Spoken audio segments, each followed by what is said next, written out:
ubwo rero situwasiyo y'umujyi wa Goma turaje tuyibavira imuzi n'imuzingo tubabwire ese byaba bimeze gute mu by'ukuri. Saha gusa rero kandi turaza kubabwira dufite amakuru breaking news umutwe wa M23 biravugwa ko tubazaniye deals itagomba kugucika. Ibi ni ibibanza byiza bigurishwa biherereye mu mujyi wa Nyamata ahazwi nka Maranyundo ku muhanda werekeza kuri Rada. Ibi ni ibibanza bigurishwa ku giciro cyiza, kubigura kandi ni ukwiteganyiriza ndetse n'ishoramari rirambye bishobora kuba byatanga inyungu kurenza uko ubitekereza, kuko akarere ka Bugesera ni kamwe mu turere tw'u Rwanda turi gutera imbere, kuko mu karere ka Bugesera hagiye kuzura ikibuga mpuzamahanga cy'indege cya Bugesera, ndetse angaha hari ibikorwa remezo bitandukanye. Yewe ibi nawe urabizi, ntutinde ngwino nawe wigurira ikibanza cyiza muri aka karere k'amahirwe ndetse n'iterambere.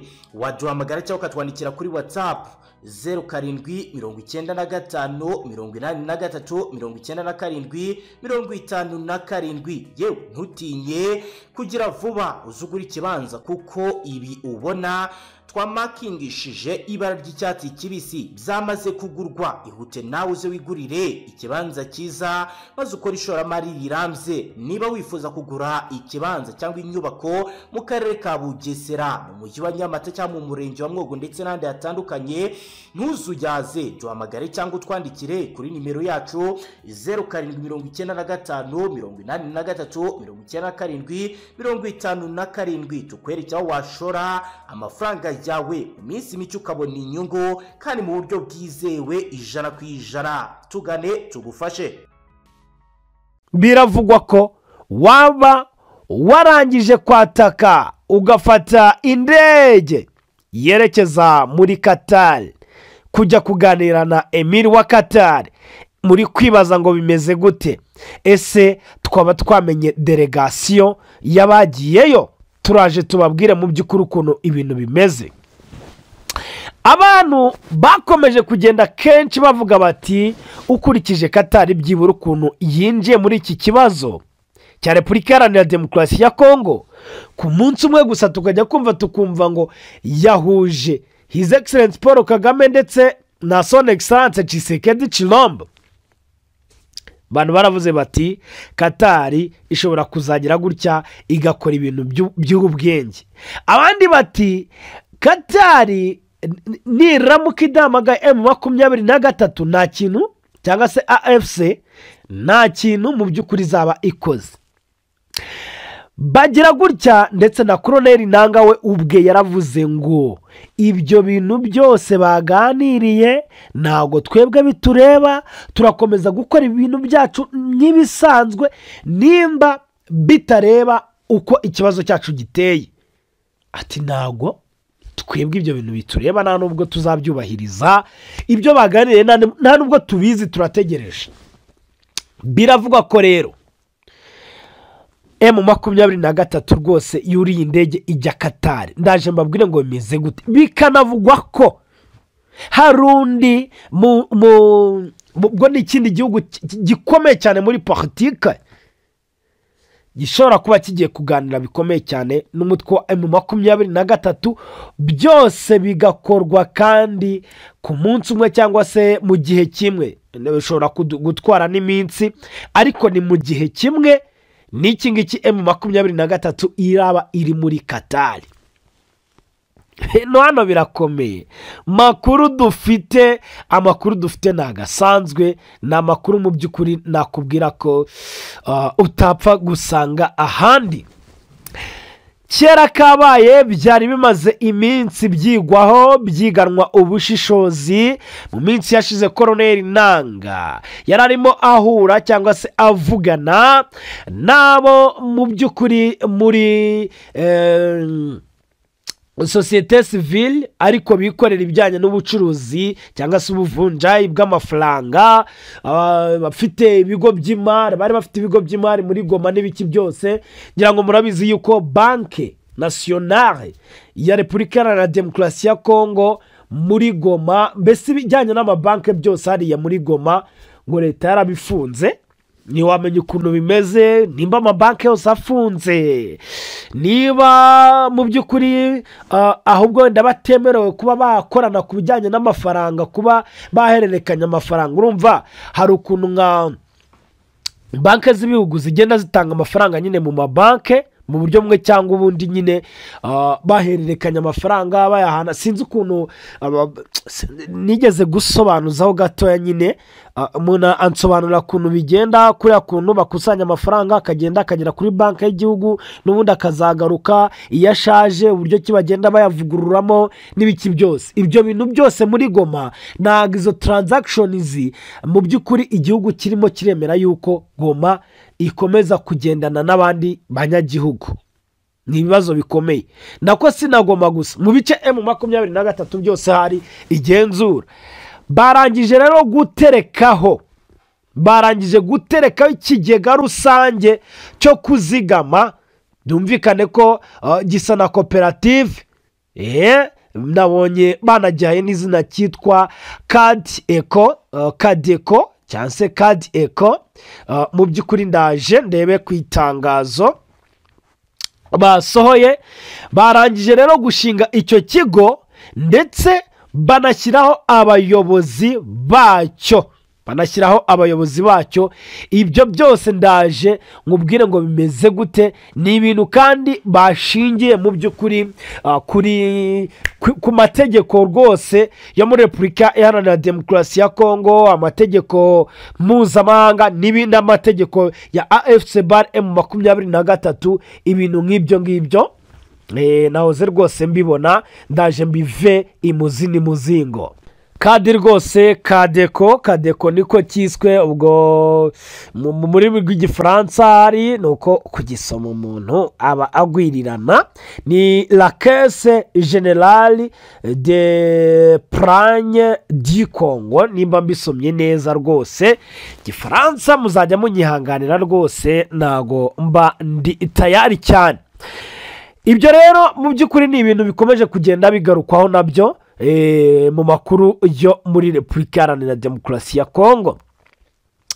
mu yandi makuru kandi turaza kugaruka muri Sud Kivu. umugabo witwa General de Brigade Sematama, uyu nguyu ni umwe mu bagabo bakomeye cyane kuko ayoboye Twirwaneho kuva Michel Lukunda alias Makanika yitaba Imana, kuva yagenda rwose. uyu mugabo niwe wahise amukorera mu ngata. ubwo rero mu by'ukuri biravugwa ko yari amaze iminsi arembye cyangwa se arwaye, ashobora kuba atararembye ariko yari arwaye. yari yaragiye rero kwivuza. yagarutse rero muri Sud Kivu za Mikenke, aho ngaho aje gufasha rero igisirikare cya Twirwaneho gukomeza n'ubundi kwirwanaho mu buryo bumwe cyangwa ubundi. muri uru rugamba rero bakomeje guhanganamo na FRDC, Wazalendo, Abarundi, FDLR ndetse n'abandi bo mu mitwe yitwaje intwaro, nyine baba barwana ku ruhande rwa leta.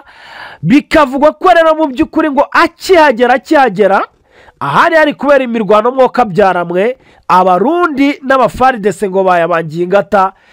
turaza kubabwira rero mu by'ukuri ese byaba byifashe gute ku bijyanye mu by'ukuri n'uyu mugabo uyoboye Twirwaneho n'amakuru dufite. Sud Kivu kandi dufite amakuru ko mu bice bya Katana ni hafi ya za Kavumu ibintu ntabwo byifashe neza. bivugwa ko mu gitondo humvikanye amasasu, ni mu gihe no ku munsi w'ejo kandi ibintu bitari byifashe neza habe na gato. turaza kubabwira se mu by'ukuri ayo masasu avuze iki, yaba ari imirwano se iteye gute mu by'ukuri. mu yandi makuru kandi ubwo turaza gusimbukira nanone muri teritwari ya Warikare, tuze kubabwira ese ni igiki kijya mbere n'ibiki mu by'ukuri birimo biravugwa. bikavugwa ko kandi andi makuru mu ikosi rya Nyongera rimaze iminsi riba, ni amakuru y'ubutasi akomeye cyane. gukura amakuru mu ntare za Sarambwe ntibiba byoroshye mw'abantu mwe. amakuru avuga ko umutwe wa M23 mu ikosi umazemo iminsi muri Nyongera wafatiyemo maneko zo kwa ba Masunzu, maneko zo mu Burundi n'amaneko ngo zaturutse muri wazalendo yitwa yo kwa Fokamayike. Turaza kubabwira ngo izi maneko ni zingahe, zafashwe zite, zari zigamije iki, turaza kubibabwira rwose.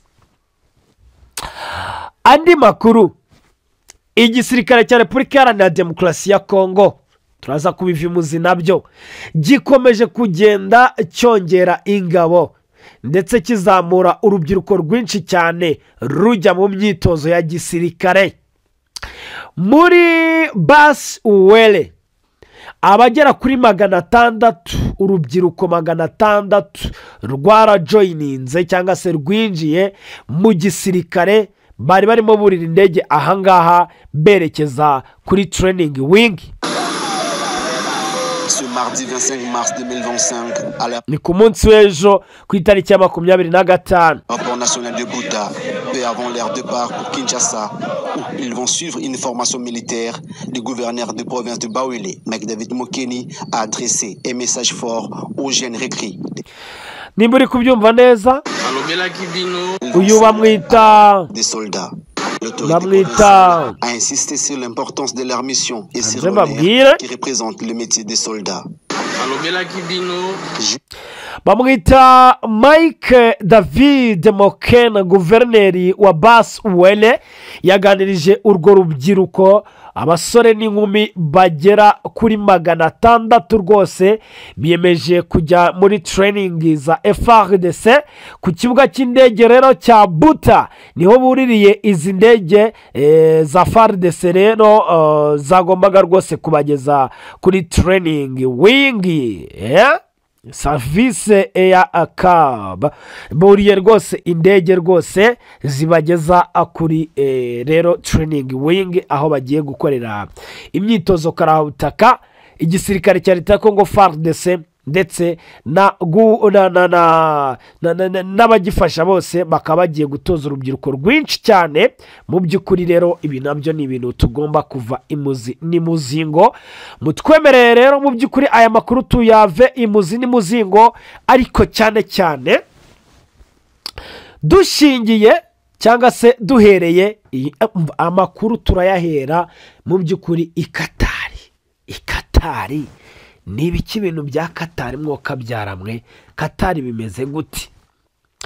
Katari yinjiye muri iki kibazo cya Repubulika Iharanira Demokarasi ya Kongo mu gihe n'igihugu cya United States of America, ntabwo ari igihugu, ni Leta Zunze Ubumwe za Amerika, zari zarangije kwinjira muri iki kibazo mu buryo bweruye. Ariko kandi ukabona yuko urukundo rwari ruri hagati ya Amerika ndetse no kwa Tshisekedi muri DRC, ibintu bisa naho byahindutse. Uti byagenze gute? Ubu biravugwa ko Kinshasa byarangije kudogera, batangiye kumva bagize ubwoba bitewe n'ibibazo byatangiye kubabana ingutu.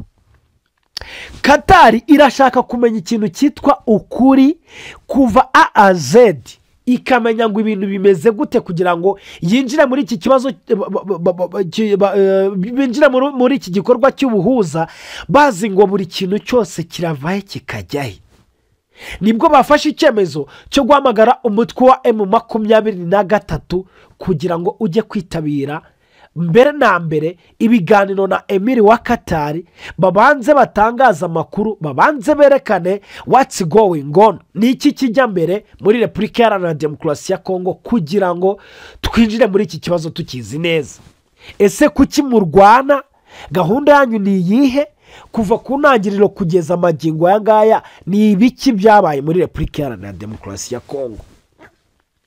Ibi bikaza bihura n'ukuntu igihugu cya Repubulika Iharanira Demokarasi ya Kongo cyari nanone gifitanye ikintu cyitwa umubano mwiza cyangwa se ubwumvikane, ibintu byo gushaka guteretana na United States of America, bashaka ko ngo baza bakajya muri deal yo gucukura amabuye y'agaciro ndetse no kuyacuruza n'ibiki byose bakayijyanira, ariko ko USA ikabafasha ikintu cyitwa intambara.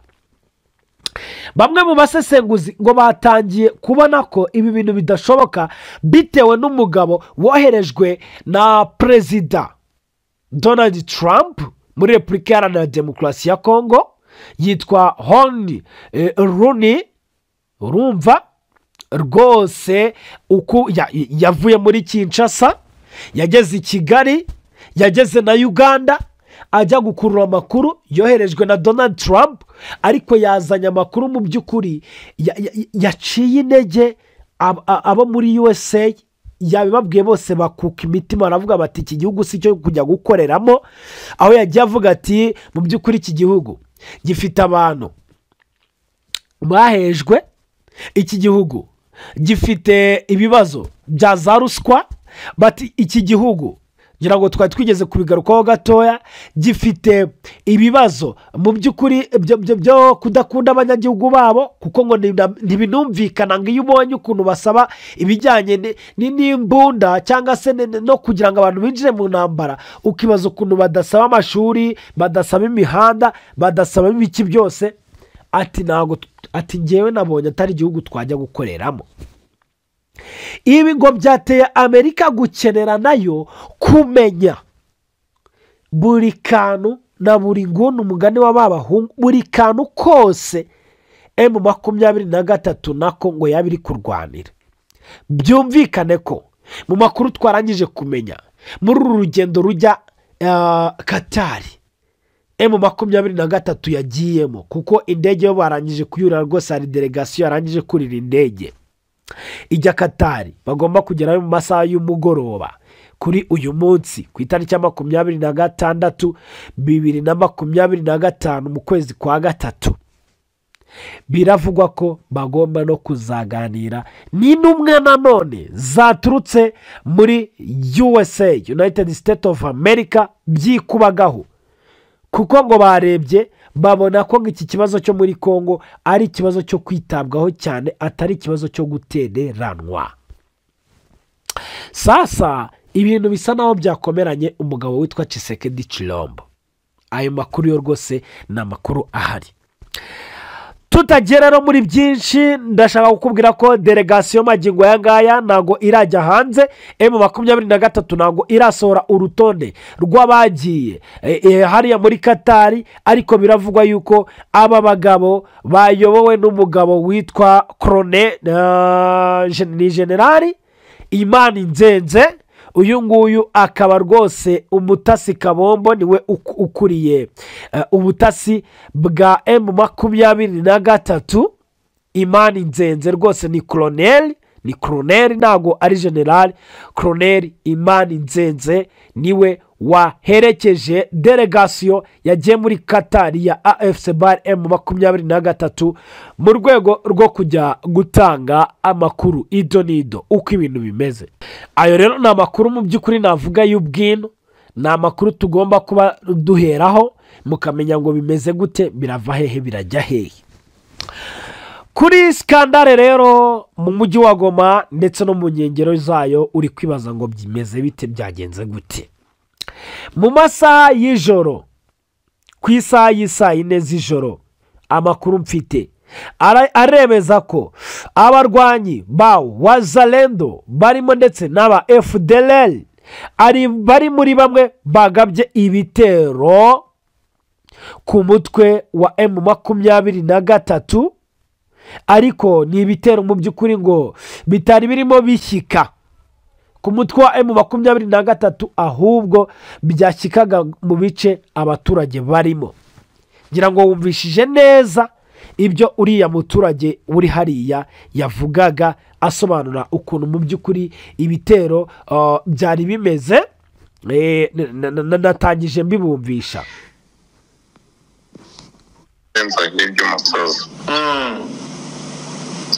Ubwo ngubu imvura nibwo ndi kubona ishatse kugwa, abantu bari bisa naho bari kwihinda, baje bari kumva ukuntu umworuguru ruhanganye, ariko buno bamaze kugira icyizere abaturage bo muri Goma yuko aba FDLR bamaze kwirukanka basubira inyuma. M23 yabashubije inyuma, yabirukankije. urimo urabyumva ukuntu ibintu bimeze. M23 yarangije ngo kubasubiza inyuma yabirukanyije, ariko bari ngo bagabye ibitero bigamije kwinjira ngo mu bice birimo abarwanyi ba M23. abandi bakanavuga ko ngo bari bafite gahunda z'ubusahuzi n'ibiki byose, ariko mu by'ukuri ibi byose ngo ni ibintu binakomeje n'ubundi biri kujya biba bya hato na hato mu mujyi wa Goma. ngo hari abantu bakihisheyo baba Wazalendo, baba FDLR, baba FARDC mu buryo bumwe cyangwa ubundi. baragiye bihindura abasivili, intwaro bazishyira hasi cyangwa se barazicukurira ngo mu mazu n'ibiki byose, bakagira gutya rero bakinyabya kubera inzara n'ibiki byose, bakajya mu mujyi bagakubita bagatobora nk'idukamo gakeya ukuntu, aho wenda M23 itari hafi yaho ugasanga ibintu biradogereye. rero aha muri Nyiragongo ho urumva ngo bari igikundi kinini cyane bashakaga mu by'ukuri kugaba igitero, ariko M23 yabasubije inyuma. uri hano muri ibi bice rwose tukumva icyo adutangariza. mwaramutse neza? aramutse neza muyobozi. murakomeye. ati wacu ubu nta kibazo usibye hirya no hino kuri aya masaha. nguhamagaye rero ndi muri studio, ndi mu kiganiro. mu kanya gato mwatubwiraga ko ngaho ngo imbunda hejuru mu kirunga ibintu byakomeye. gerageza ubwire nk'abantu badukurikiye uko ayo masasu ari kumvikana n'uko ibintu byifashe muri aya masaha. nagiraga ngo njyewe ngo tuvugana ndahangaha i Rusayo. wageze Rusayo? niho ndi aho ikirunga gitangiriye, mbese mu ruguru hagana za Nyakagina ntiwareba imbunda zimeze nabi. mbega hano hari abahungu bari kurasa barasa FDLR kuri ubu ngubu. imbunda nini ziri gukubita zerekeza aho bita za Karake, mbese basa n'ababashwedutseho kuko uburyo twahoze tubyumva bikubitamo no muri Goma abantu bagatitira, noneho sasa bari kubikubita bakabirenza hirya umusozi. ubwo ngubu imvura nibwo ndi kubona ishatse kugwa, abantu bari bisa naho bari kwihinda, bari kumva ukuntu umworuguru ruhanganye. ariko buno bamaze kugira icyizere abaturage bo muri Goma yuko aba FDLR bamaze kwirukanka basubira inyuma. M23 yabashubije inyuma yabirukankije.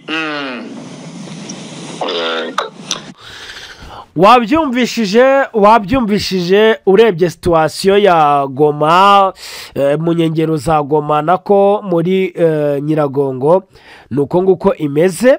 ni ibintu mu by'ukuri byatunguranye cyane.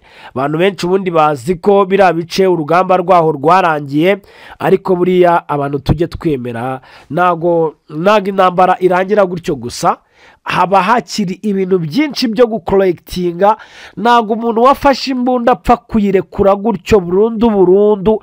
ntabwo umu FDLR umaze imyaka 30 ushobora kuvuga ngo wamumaramo gutyo mu gihe cy'icyumweru kimwe, ibyumweru bibiri, ukwezi. ntabwo bishoboka.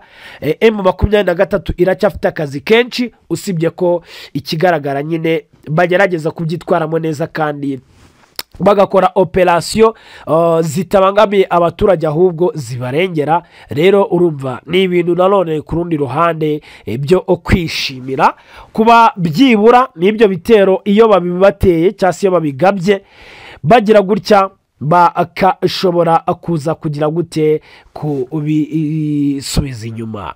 Goma rero ubwo ngubwo umuntu yavuga ko ituje, na bidasanzwe cyane, ntago bikabije cyane ugereranyije n'ibiri kuba no mu mujyi indani ugereranyije n'amasasu yahoraga yumvikana umunsi ku munsi.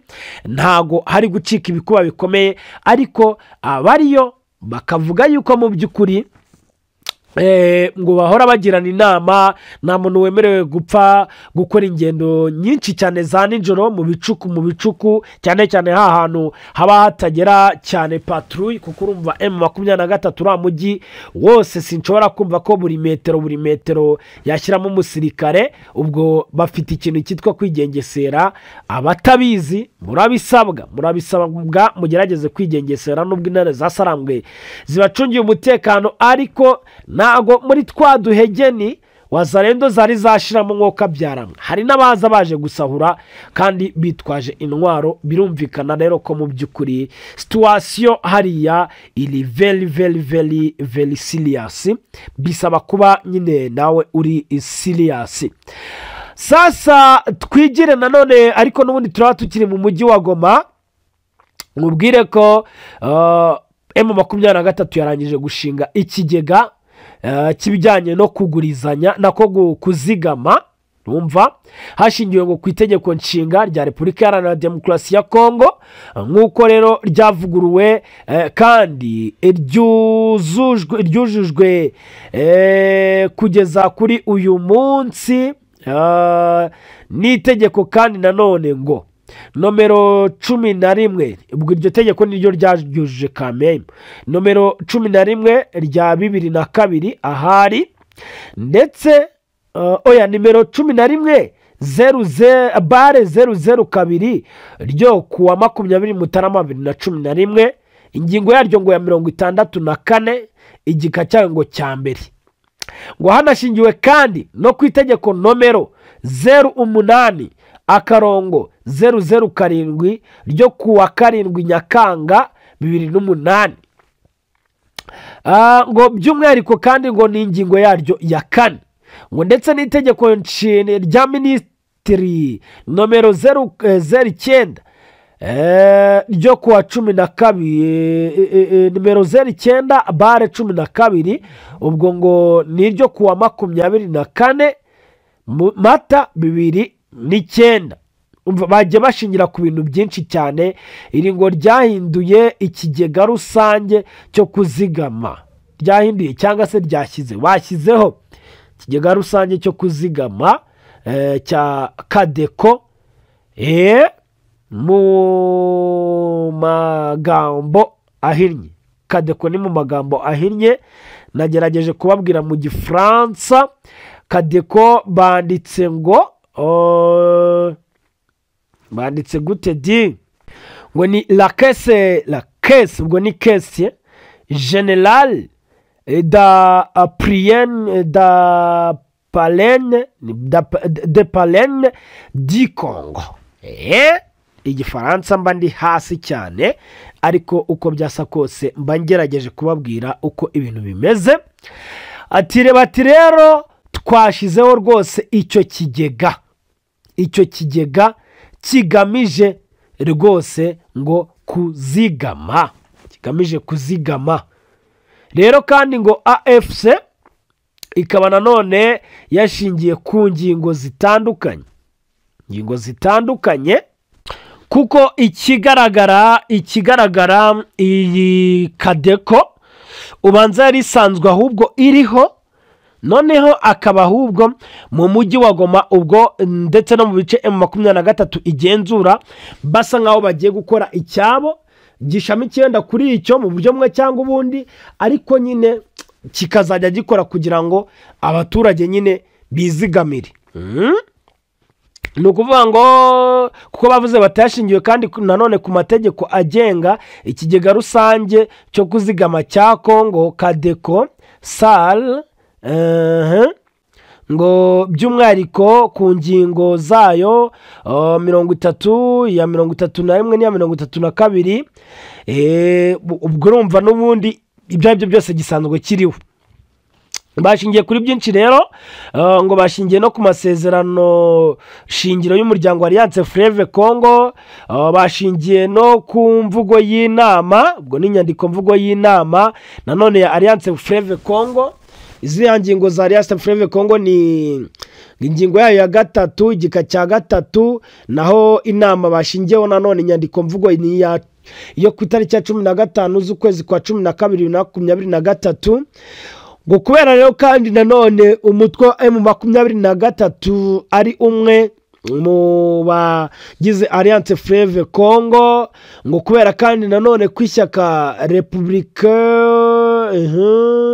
pour la dignité peuple, iyi ni MRDP twirwaneho, nayo ubwo ngubwo biri muri gahunda, ngo kubera umwanzuro wafashwe kandi mu mahugurwa yo gushimangira amasezerano shingiro y'inama nkuru ya Alliance Fleuve Congo yabereye Bunagana tariki 20 z'ukwezi kwa 12 2023, ngo kubera kandi nanone ubushake bwo gukorera abaturage ba Congo mu mucyo, imiyoborere myiza ndetse no kwegera abayobozi. Urumva nuvuga ngo nukwegereza ubuyobozi abaturage, kugira ngo rero kandi Kadeko ikomeze intego yayo nyamukuru yo guteza imbere kuzigama muri Repubulika Iharanira Demokarasi ya Kongo, gukusanya amafaranga y'abaturage n'ibigo, guteza imbere kubitsa mu buryo bwigenga, gutanga inguzanyo n'amakredi amaguzanyo n'amadetite, sinzi iby'ibingibi byo noneho icyo bivuga, ngo ndetse n'ibindi bikorwa by'imari, ubucuruzi cyangwa se banke byemewe n'amategeko. Ubundi iki kintu hari gishobora kuba gikusanya n'amabanke n'ibiki byose biba biri muri ibyo bice, bati kubera kandi uburemere n'akamaro ko kwihutira gutuma serivisi zikomeza gutangwa mu kigega rusange cyo kwizigamira cya Kongo Kadeko SAL, binyuze mu gushyiraho inzego z'ubuyobozi. Hafashwe umwanzuro ugira uti: ingingo ya mbere, hemejwe ko aba bakurikira bashyizwe mu myanya y'abagize inama y'ubutegetsi ya Kadeko. Ubwo ni icyo kigo cy'imari ibyo ari byo byose. Uwa mbere, Bwana Derion Kimbulungu, Bwana Rigobert Amani Kabasha, Madame Dudu Tikayeli ndetse na Bwana Samuel Habimana. Bati ingingo ya kabiri, ingingo zose zayibanjirije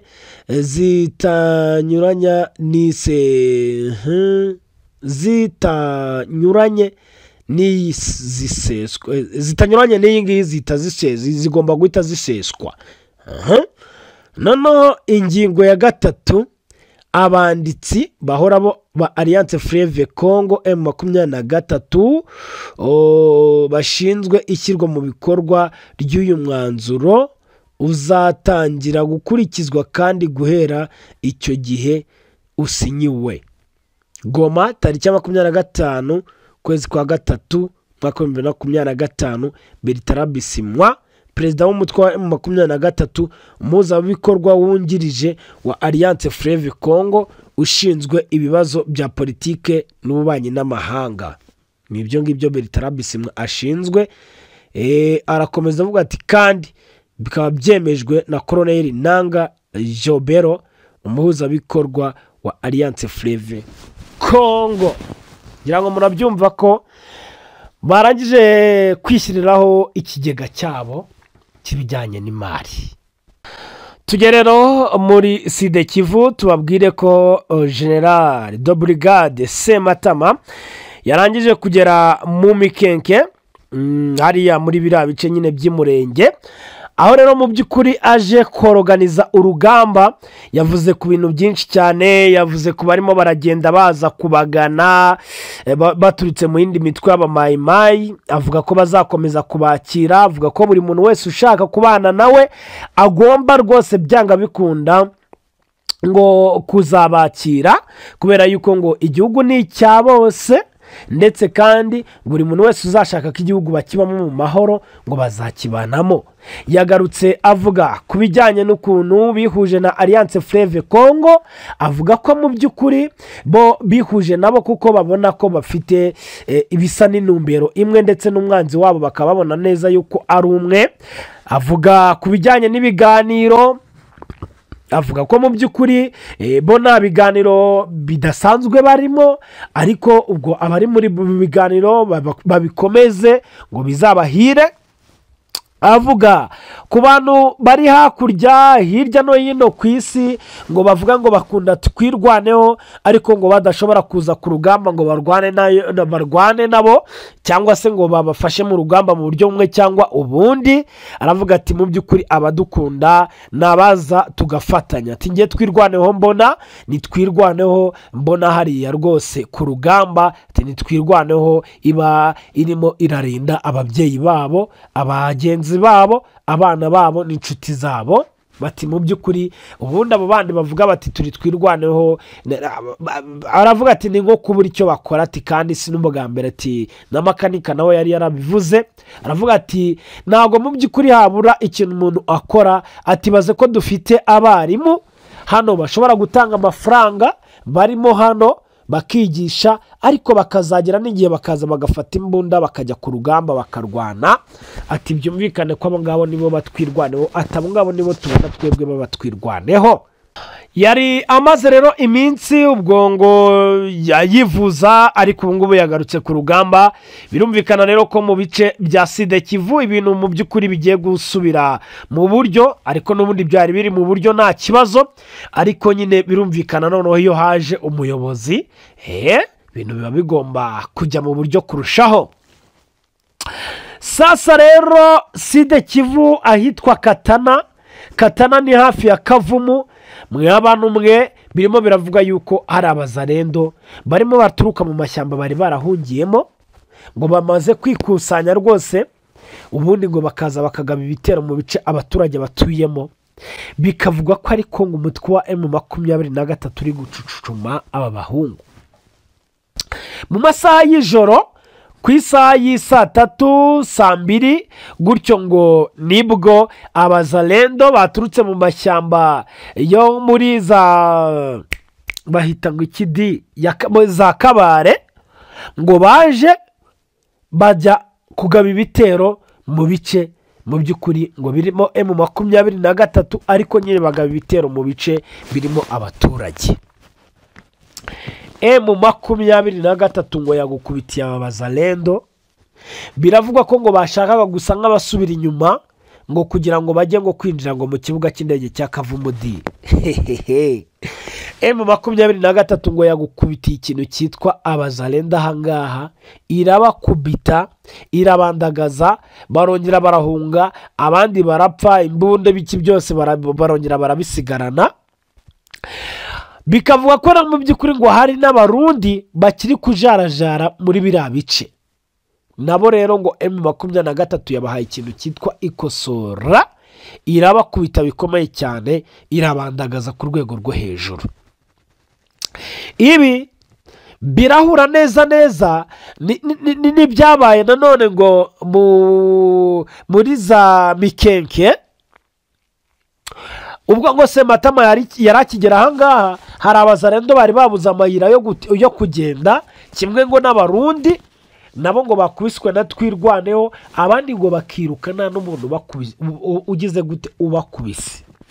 Bivuze ngo muri Sud Kivu ibice byinshi M23 na twirwaneho bari kubikontorora mu buryo bwuzuye, muri orugino, mu buryo bwiza rwose, mu buryo buboroheye, buryo ngo butabakomereye rwose, kuko izi za wazalendo aba barundi biki byose baraza ngo bagakubita bagashimashima, ariko bikarangira bahondaguye bakubiswe izakabwana, ubundi bakabangira amaguru ingata. Tugenda tugana ku musozo, dusimukire muri Warikare. Biravugwa ko M23 ikiri mu bice rwose by'umujyi, mu mujyi rwagati muri Warikare nibo bakiwukontoroye, ndetse ngo n'ibindi bice bitandukanye barimo baragenda bazamuka kugira ngo barebe yuko bazinjira muri za Kisangani mu gihe gitoya, ariko bikavugwa ko ahantu ngo harimo akantu k'agahenge ugereranyije n'uko ibintu bimeze. FARDC ngo iri kugira gutya igashaka gukoresha za drone ndetse ngo ni n'indege mu buryo bumwe cyangwa ubundi, ariko bikaza kurangira bagize ubwoba bitewe n'uko ngo M23 iri kuba iri tayari mu misozi iri strategike, aho iyi M23 ngo yarangije no gufata bimwe mu bibuga by'indege bibarizwa hariya muri Warikare, ibice byinshi cyane bibarizwamo ibirombe by'amabuye y'agaciro. ngira ngo murabizi ko hariya bihari cyane, ibirombe by'Ababiligi, ibirombe bya za Canada n'abandi bagiye bafitemo ibirombe, n'Abashinwa bose.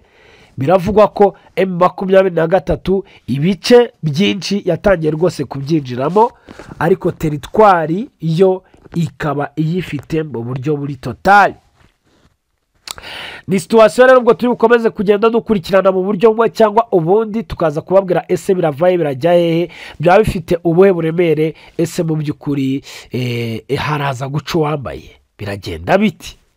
Yes, gumana natwe rero, yari ayo makuru mu by'ukuri twari tubafitiye muri aya masaha. Ni update za hato na hato ziba ziri kugenda zitugeraho, ubundi gumana natwe, turagukunda cyane.